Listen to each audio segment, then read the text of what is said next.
मारने वाले को दिख रहा है सिर्फ और सिर्फ इसने कलमा पढ़ा ला इलाहा इल्लल्लाह मोहम्मद रसूलुल्लाह, इसको कत्ल कर दो। वो ये नहीं देख रहा ये बरेलवी है, ये देवबंदी है, ये शिया है या ये सुन्नी है। मारने वाले को दिख रहा है तो सिर्फ और सिर्फ क्या ये मुसलमान है।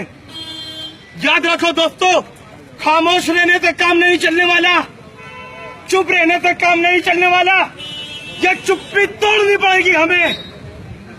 इतने इतने से वो मासूम बच्चे हैं, उन छोटे छोटे बच्चों के जिस्म से, उनके तन से उनका सर जुदा कर दिया। कहाँ है इंटरनेशनल मीडिया? यहाँ पर कोई भी मीडिया नजर आने को तैयार नहीं है।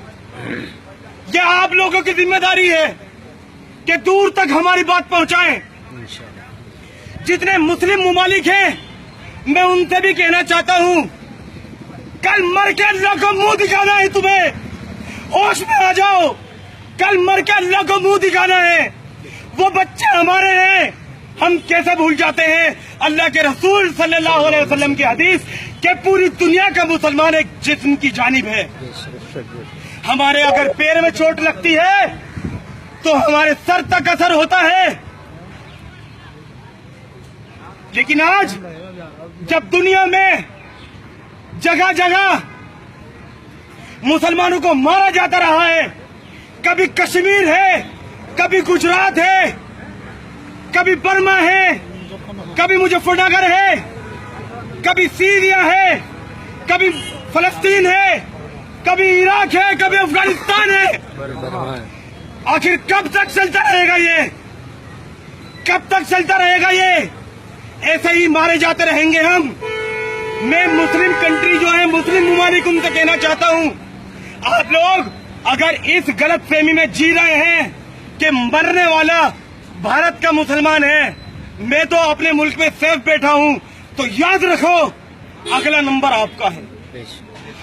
कोई मुझे मार देगा, मुझे इसकी परवाह नहीं, लेकिन तुम अपनी आंखें खोल लो, अगला नंबर आपका है।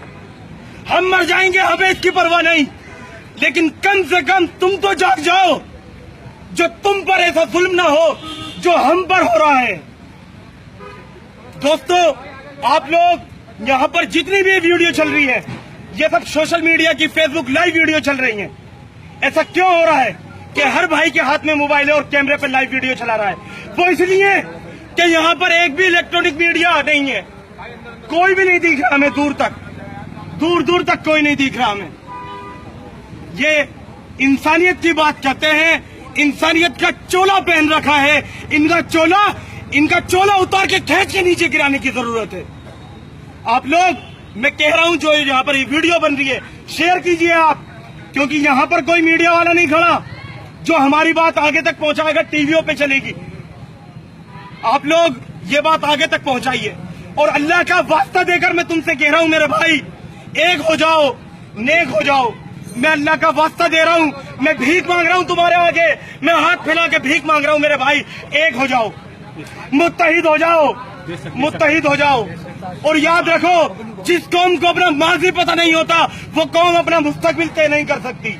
अल्लाह के वास्ते एक हो जाओ, वरना ऐसे ही हम पर जुल्म होता रहेगा, हम मारे जाते रहेंगे, हम मारे जाएंगे, हमें कोई परवाह नहीं, हम मारे जाएंगे, हमें कोई तकलीफ नहीं। अल्लाह की रजा के लिए अगर हमें कोई कत्ल कर रहा है, हम लड़ते लड़ते भी मर जाएंगे, हमें कोई गम नहीं। इसी दिन के लिए तो पैदा हुए थे हम, इसी दिन का तो इंतजार कर रहे थे हम। तकलीफ होती है, दर्द होता है, यहाँ दर्द होता है, यहाँ जब हमारी कौम की बच्चियों पर जुल्म किया जाता है, जब हमारी कौम की बहन बेटियों की इज्जत आबरू के साथ खेला जाता है, दर्द होता है। यहाँ जब हमारी कौम के छोटे छोटे बच्चों को उन पर बमों की बौछार की जाती है, दर्द होता है। यहाँ अगर उसी फैमिली का कोई बच्चा हथियार उठा ले तो सारी की सारी मीडिया सीना फाड़ लेगी, अपना मर जाएगी, सारे मुल्कों की मीडिया मर जाएगी, छाती पीट पीट के मर जाएगी। आतंकवादी पैदा हो गया, आतंकवादी पैदा हो गया। आतंकवादी नहीं है वो मुजाहिद है, मुजाहिद, जिसकी पूरी फैमिली तबाह और बर्बाद कर दी। क्या करेगा वो उसी दिन मर गया था जिस दिन उसकी फैमिली बमों की बौछार में उसके सामने कत्ल की गई थी।